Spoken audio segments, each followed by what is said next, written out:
we started, a couple of years ago. Obviously, companies like Striver, kind of come out of Stanford, but I guess I can just show you a couple examples of, first of all, very basic VR that we've messed around with. So I guess first video is actually from a volleyball match, and if you know anything about the Stanford volleyball team, they're kind of goofy, so they were all about this.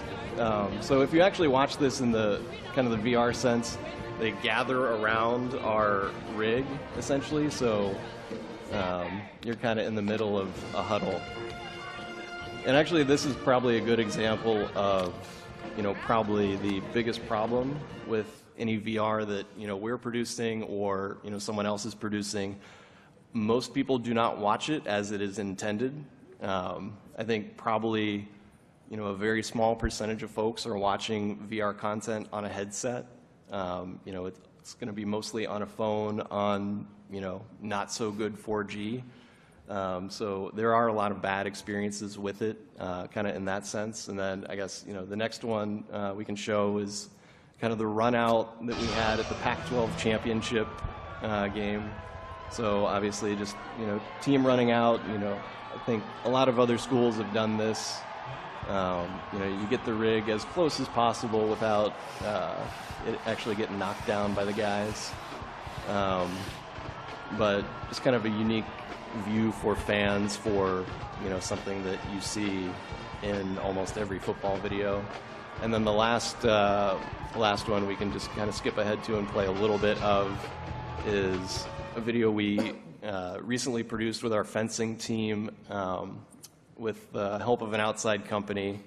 And this is, we put it in kind of the situation of one of our fencers fencing you.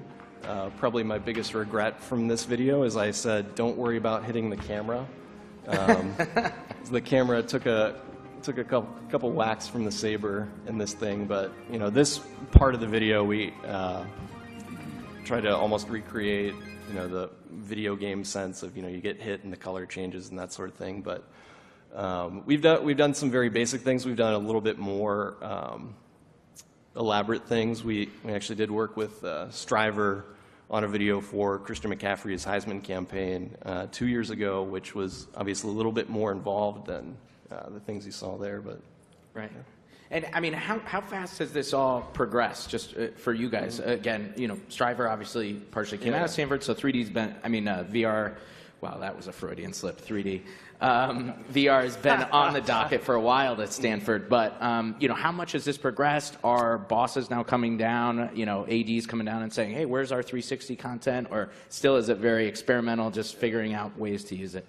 I think, we're definitely lucky at Stanford to have very open minds ahead of us. So it's just kind of one of those things. I know we were kicking around ideas a couple of years ago of what is another way of engaging content to, pull together, and, tried to delve into 360 a little bit. So we did, some Runout stuff, some, stuff on the field, and kind of tried to progress from there. But, obviously very much in its infancy in a lot of things. The technology in some ways, takes away a little bit of storytelling capability depending on how you're putting things together. But there have been a lot of tools in the last couple of years that have come along that make it, decently easy to, edit and put stuff together for 360. Cool.